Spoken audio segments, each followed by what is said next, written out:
Ici Éric Latour, je vous souhaite la bienvenue à Saint-Jean-sur-Richelieu, cette émission qui chaque semaine vous résume les travaux du conseil municipal. Nous sommes le mardi 8 septembre 2015, au lendemain de la fête du travail, raison pour laquelle l'Assemblée s'est tenue le mardi. Une Assemblée qui a commencé avec du retard, qui est extrêmement longue, qui s'est terminée à minuit. On a beaucoup parlé du rejet du projet de centre de partage communautaire Joannais, mais il y a eu d'autres sujets également qui ont été abordés, notamment le fameux Beach Club sur une île flottante dans le cadre des fêtes du 350e. Même certains conseillers qui ont reproché au maire d'avoir pris peut-être un peu trop de leadership dans ce dossier.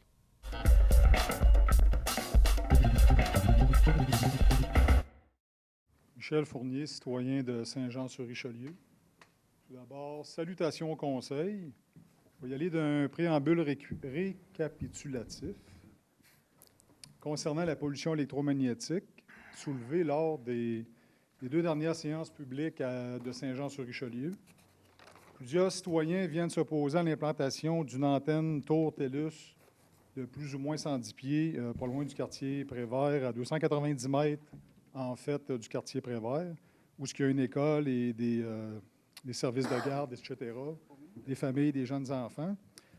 J'ai remis au greffe le rapport sur le rayonnement électromagnétique de radiofréquence et la santé des Canadiens, qui était le rapport du Comité permanent de la santé reçu par Santé Canada. Ensuite, lecture d'une résolution de mai 2013 de la Commission scolaire des Hautes-Rivières qui mentionne en résumé que de telles structures émettrices de radiofréquences doivent tenir compte de la proximité des lieux où il y a des enfants et d'appliquer le principe de précaution pour protéger leur santé ainsi que celle de leurs employés. Je fais un résumé de ce qui s'est passé dans les deux dernières séances. Mais je pourrais vous rassurer tout de suite, M. Fournier, si vous avez remarqué, au niveau de l'antenne TELUS, ça a été retiré de l'ordre du jour. On l'a fait avant, parce qu'on a remis ça en octobre, parce que TELUS trouve une autre place. Je cherche un autre endroit. Je vais continuer mon préambule, je m'excuse, Mme Poisson. Ensuite, il y a eu la mise en évidence par un autre citoyen de la capacité technique d'utiliser facilement d'autres endroits pour cette structure de TELUS.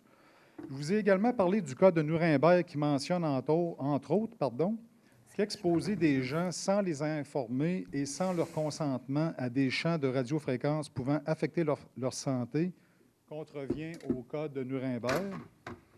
Et aujourd'hui, je vais aussi vous remettre un autre document, qui est un projet de loi sur l'étiquetage qui a été entérimé à la Chambre des communes du Canada, dont la première lecture a été faite en décembre 2014, qui va, en gros, dans mes mots à moi, c'est qu'il va y avoir éventuellement, si le projet de loi passe, un étiquetage un peu comme sur les paquets de cigarettes, mais qui va concerner les appareils qui émettent des radiofréquences comme les Wi-Fi, les téléphones sans fil, les téléphones cellulaires, toutes ces choses-là. Donc, à la fin de mon intervention, je vais remettre la copie papier au greffier et je vous enverrai à tous un chacun la copie Internet.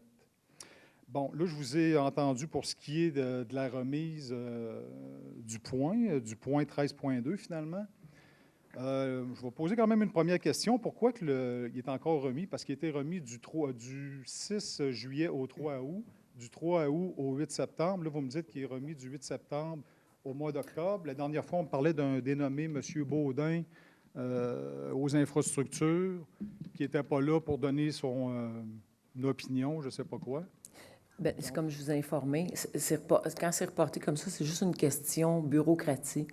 Que c'est plus facile au niveau du dossier de gérer que de le ramener, de refaire une résolution et tout ça. C'est juste pour ça que c'est reporté comme ça. Mais comme je vous ai dit, c'est que TELUS recherche un autre endroit dans la ville où c'est vraiment plus adéquat et moins nocif pour les citoyens. C'est tout. OK. La deuxième question, pourquoi tout simplement ne pas refuser la demande d'usage conditionnel qui concerne le 899 Pierre-Caisse et que TELUS refasse ses devoirs et demander tout simplement une nouvelle demande de dérogation mineure, d'usage conditionnel, concernant un autre endroit, comme les endroits qui ont été cités le 6 juillet, comme la rue Rossiter, le chose d'eau. C'est ce que TELUS fait en ce moment. Recherche. Pourquoi ne pas la refuser, la demande de dérogation, pour plutôt la laisser flottante et la remettre tout le temps? Ça coûte combien faire une demande d'usage conditionnel comme ça? C'est 2500 2500. C'est 2500. C'est pas tant que ça, François? C'est pas 500 ? C'est 500 C'est 500 C'est ça. Écoutez, ils font des millions, je pense. Je sais pas. Pourquoi que... En fait, si je saisis bien votre question, M. Fournier, c'est qu'inévitablement, pour représenter son dossier, TELUS devra faire une nouvelle demande. Donc, il n'y a pas une question d'économie là-dedans. Nous, la seule chose qu'ils nous ont demandé, que le Conseil a demandé également, c'est de dire on ne prendra pas de décision précipitée dans ce dossier-là. On va attendre d'avoir un portrait global de la situation. Donc, il faut comprendre qu'aujourd'hui, avec les informations qu'on a, le Conseil municipal ne pourrait dire, mais ils ont demandé un éclaircissement sur la situation, pourrait dire on la refuse. Mais actuellement, le Conseil, ce qu'il a décidé, c'est de dire on va laisser TELUS faire ses devoirs, puis on va voir les options qui vont nous ramener sur la table, tout simplement. Je vais mettre en parenthèse que le 3 août, M. Fecteau, qui était assis là, lui, à mon questionnement, j'ai demandé bon, vous êtes sûr là, que le 8,99 n'est pas retenu? Il a fini par me dire non, il ne sera pas là, ce ne sera pas là la tour. Donc, on peut voir justement sur ici tv.ca que c'est ce qu'il dit. Mais aujourd'hui, j'ai été voir au greffe M. Lapointe, puis il m'a dit ce que M. Fecteau dit ou n'importe qui dit, finalement, ça n'a pas de poids parce qu'il faut que ça soit la décision du Conseil. Donc, je vous la pose carrément. Est-ce que le 8,99 Pierre Caisse a été éliminé une fois pour toutes? Je vous la pose d'emblée à tous, un chacun, maintenant. Non. On n'a pas voté pour ça encore, pour que ça soit vraiment définitivement Madame là. Poisson, Monsieur le maire a déjà dit le 3 août qu'elle ne serait pas là. Et c'est ce que je t'aurais vous dire. Nous, ce qu'on veut, on a demandé à TELUS de la mettre ailleurs. Et c'est pour ça que lui, il doit travailler pour trouver un autre endroit. Définitivement, moi, je peux vous dire oui, mais si les 8 alentours de la table, eux autres, ils disent qu'ils veulent là, des conseillers, je peux pas. Mais je vous dis que la pensée du Conseil, en ce moment, c'est que la tour TELUS se trouve un autre endroit que l'endroit qui a été nommé sur Pierre Caisse. Donc, on va se revoir la date, ça va être remis au mois d'octobre. Exact. Donc, il y a vraiment des gens qui recherchent là, un autre emplacement. Oui, il a été nommé tout à la fait. rue Rossiter par M. Bessette. Le maire, c'est le stationnement incitatif, je crois. Il a été nommé le Tour d'eau, le Novagrain aussi, qui possède plein d'antennes. Oui, effectivement, qui sont là. Mais soyez sans crainte, ils sont à la recherche d'un autre endroit. Mais éventuellement, là, si l'autre endroit, personne ne collabore, je veux dire... Moi, je vous dis que la pensée du Conseil en ce moment, c'est de ne pas la mettre là et de la mettre ailleurs. Fait que d'après moi, si tout le monde a un bon vouloir, on va trouver un endroit. OK. Bien, je vous remercie beaucoup. Votre 5 minutes est terminée, M. Fournier. Oui, c'est bien. Merci de votre patience. Merci. Bonne soirée à vous.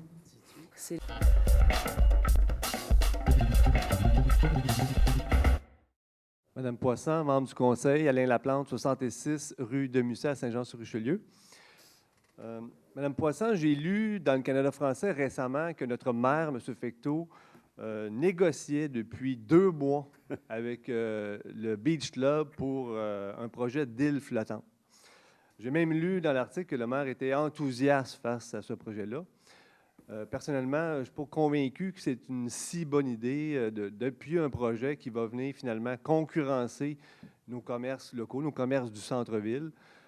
Non seulement voler du commerce, mais aussi on veut attirer des milliers de personnes, des gens qui vont venir en voiture, qui vont venir prendre les places de stationnement des clients qui viennent au centre-ville. Je ne vous parle pas non plus des problèmes de bruit que ça peut occasionner. Ma question, Mme Poisson, qu'est-ce que le maire négocie exactement?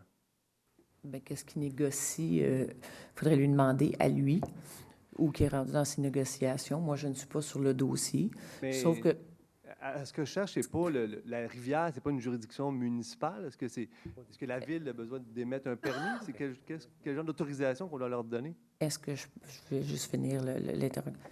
Alors, je pense qu'aussi les promoteurs sont sûrement intéressés beaucoup à venir à Saint-Jean-sur-Richelieu.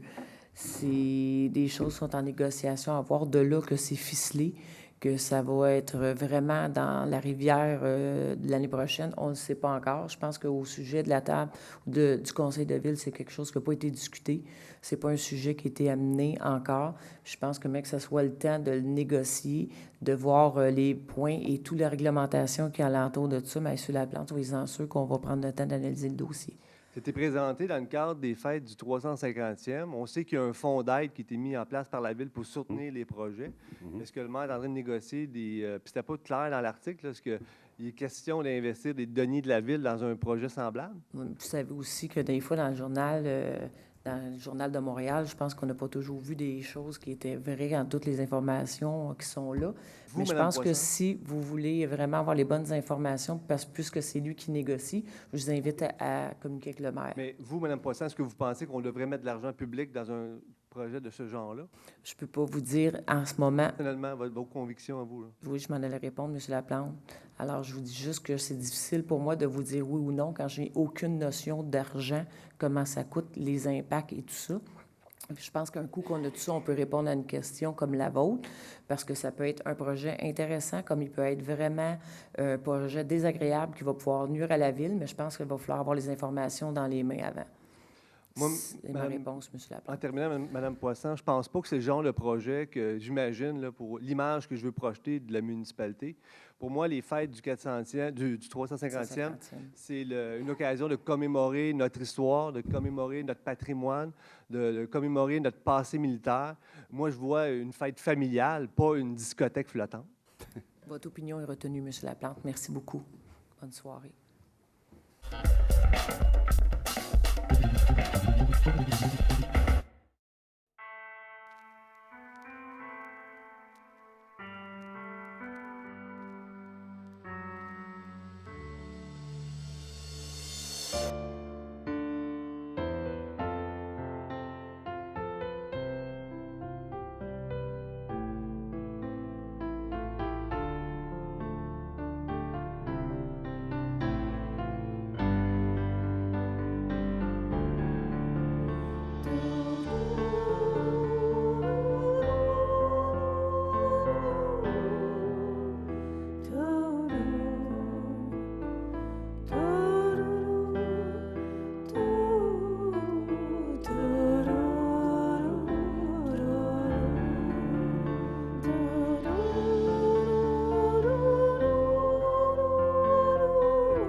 Aujourd'hui, ne manquez pas ériclateau.com.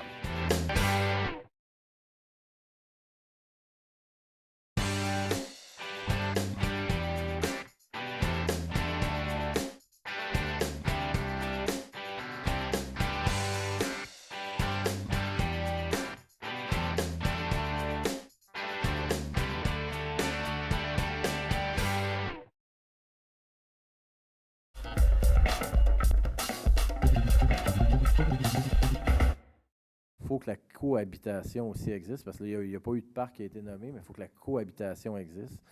Celui qui vient avec sa petite famille, puis celui qui vient fêter. Écoutez, tapez juste beachclub.calumet sur Internet, puis dites-moi ce que vous voyez comme photo. Ça fait... Moi, je veux pas me lancer là-dedans, là, mais faites l'expérience à la maison. C'est comme un peu proactif, là. Faites l'expérience. Ce que vous voyez, dites-moi si ça fit avec une petite famille. Je vous laisse juger vous-même si ça fit avec... pour ma part, je dis que le projet est super beau. Est-ce que c'est la place pour le mettre? Je doute. Est-ce qu'il y aurait des places pour le mettre? Peut-être, mais pas dans des espaces familiales. Enfin, j'espère qu'on va trouver un autre espace pour le mettre qui va déranger beaucoup, beaucoup moins. Parce que faites l'expérience, essayez-le, puis on s'en reparle par la suite. Beach Club, Pointe-Calumet, puis mettez des familles à côté, dites-moi si ça fit.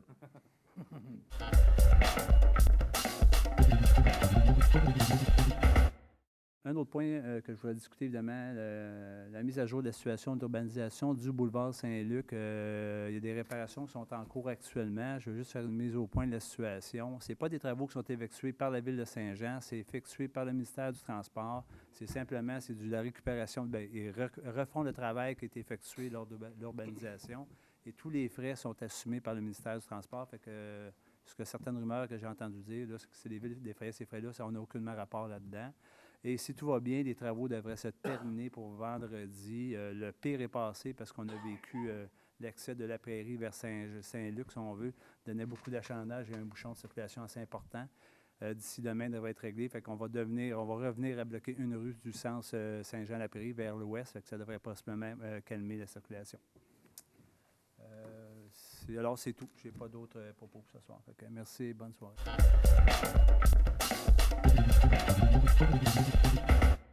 Juste deux petits points. Le premier, c'est juste concernant les travaux sur le boulevard du Séminaire aux alentours de Canadian Tire. J'aimerais féliciter et remercier les policiers, l'initiative de M. Baudin d'avoir mis des policiers, surtout aux heures de pointe, pour faire le trafic. Je pense que ça fonctionne quand même assez bien. C'est sûr que ce n'est pas parfait, mais merci beaucoup. Moi, je passe régulièrement, puis j'apprécie le travail qui est fait.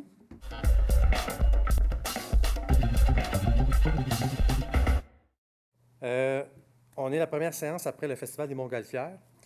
Le Festival des Montgolfières est en train de compiler les chiffres. Tout ça, on va revenir publiquement avec le bilan final.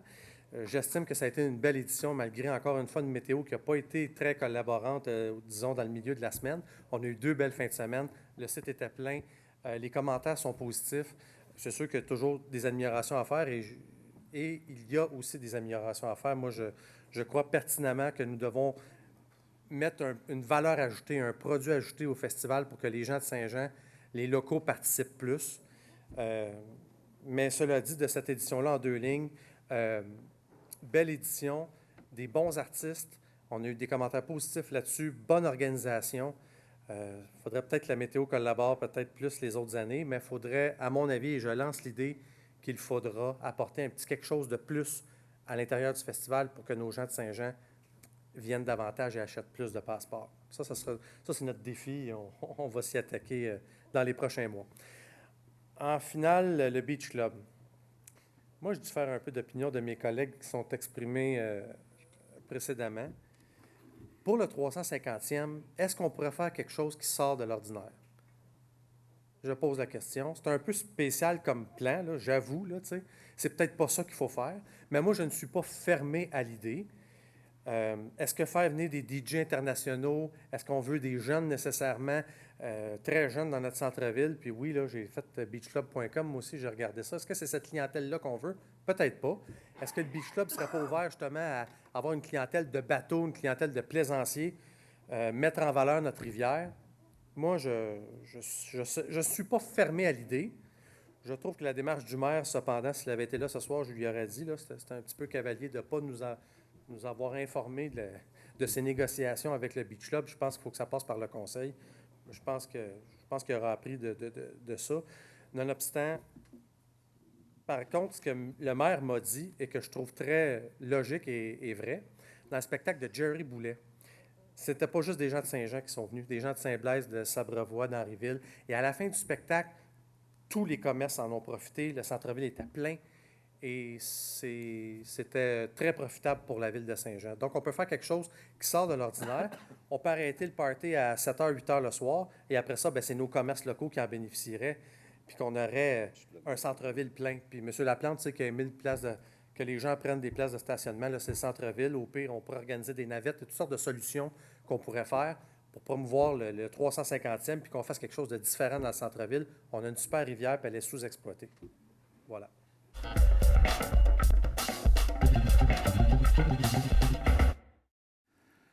La question du Beach Club, j'ai été estomaqué de lire le Canada français cette semaine. Je pense que la majorité d'entre nous autour de la table ont été surpris aussi. À mon avis, ce n'est pas le genre d'activité qu'on recherche dans le cadre du 350e. oui, une activité, oui, on doit chercher des activités qui attirent les gens dans notre région. Mais c'est des activités qui finissent à 7-8 heures pour ensuite poursuivre leurs activités dans le centre-ville, mais c'est pas vraiment un beach club. C'est pas le même concept. Alors, je suis tout à fait contre l'idée qu'on véhicule avec ça. Finalement, on a passé une résolution ce soir pour louer un aire de stationnement pendant la période des travaux de l'entraîneur.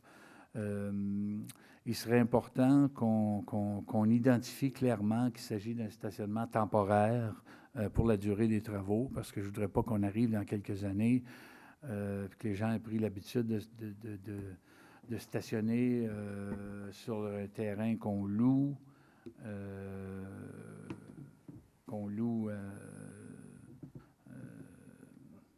on paye assez cher pour le louer, à mon avis, mais je ne voudrais pas que ça devienne un fait acquis une fois que les travaux vont être terminés.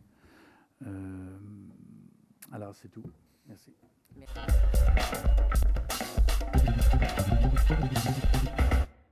En ce qui concerne, l'île flottante, moi ici, j'ai tombé à l'eau quand j'ai vu ça. Moi, je vais dire quelque chose, là. La ville de Saint-Jean injecte environ 1 million de dollars dans les fêtes du 350e anniversaire. Tant qu'à moi, s'il y a un projet, il doit être parrainé par l'organisation des fêtes du 350e. En tout cas, en ce qui me concerne, on n'a pas de budget. On n'a pas d'argent au budget pour dépenser d'autre argent que le million de dollars de l'argent des contribuables qui est prévu dans un projet. Quelque projet soit-il, je ne discuterai pas de la pertinence ou non pour l'instant. On l'a tous trouvé un petit peu farfelu lorsqu'on a vu ça.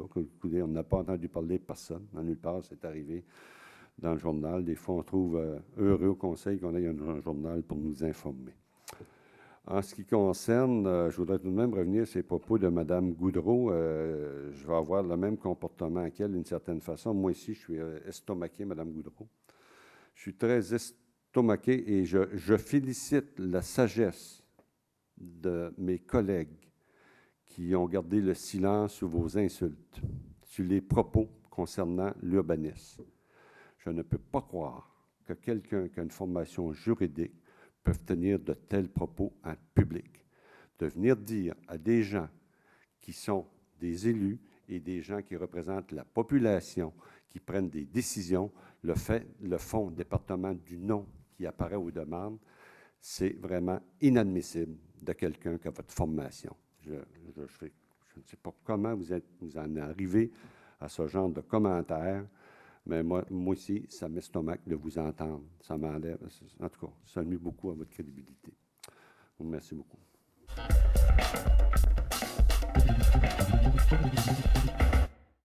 Premièrement, on a fait la location ce soir d'un terrain là, qui appartient à M. Charette et à Madame. Je vote pour, parce que c'est la volonté de le louer.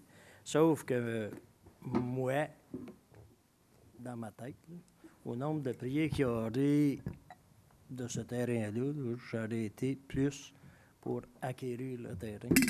Parce que là, on va le louer pour mettre des places de stationnement. Puis dans 3 ans, ou dans 2 ans, ou dans 3 ans, quand la location va finir, bien, c'est évident que tous les citoyens qui restent alentour vont venir nous voir pour l'acheter. Mais dans 3 ans, il va valoir plus cher. Je n'étais pas vraiment d'accord pour le louer, j'étais plus pour l'achat. Puis, je vais faire comme Babe Ruth faisait. Là. Il me disait, on va traverser là, le home run va être là. Je suis prêt à garer que dans 3 ans, on va l'acheter. Je ne suis pas vraiment d'accord avec mon confrère Fontaine non plus pour l'affaire du Beach Club. Là. Tout le monde, je pense, moi et les autres, on a vu ça dans le Canada français en première page. Tout le monde a été surpris. Puis on a vu ça dans le Journal de Montréal aussi. Tout le monde a été surpris. Puis comme M. Quentin a dit, je ne vois pas ce que ça a à faire avec la tour 150e. La tour 150e, c'est le Fort Saint-Jean, c'est l'historique de la ville, c'est la vie militaire. Beach Club, ça n'a pas vraiment rapport. T'sais. Personnellement, j'ai vu Bruce Jenner gagner ses médailles aux Olympiques en 1976. J'étais là dans le stade, voir sa fille, venir faire un tour de Saint-Jean. Ça me dit rien. Dernière chose, la seule chose que ça pourrait servir, là, c'est que, je l'ai dit tout à l'heure à Mme Marcoux, là, je veux dire, c'est le côté humoristique de la chose. C'est que le Beach Club, on pourrait le mettre dans la rivière l'Acadie, à côté du club de tir. Ça fait qu'au moins, il entendrait plus tirer. Il entendrait de la musique pendant 13 semaines. Là-dessus, je vous quitte. Merci.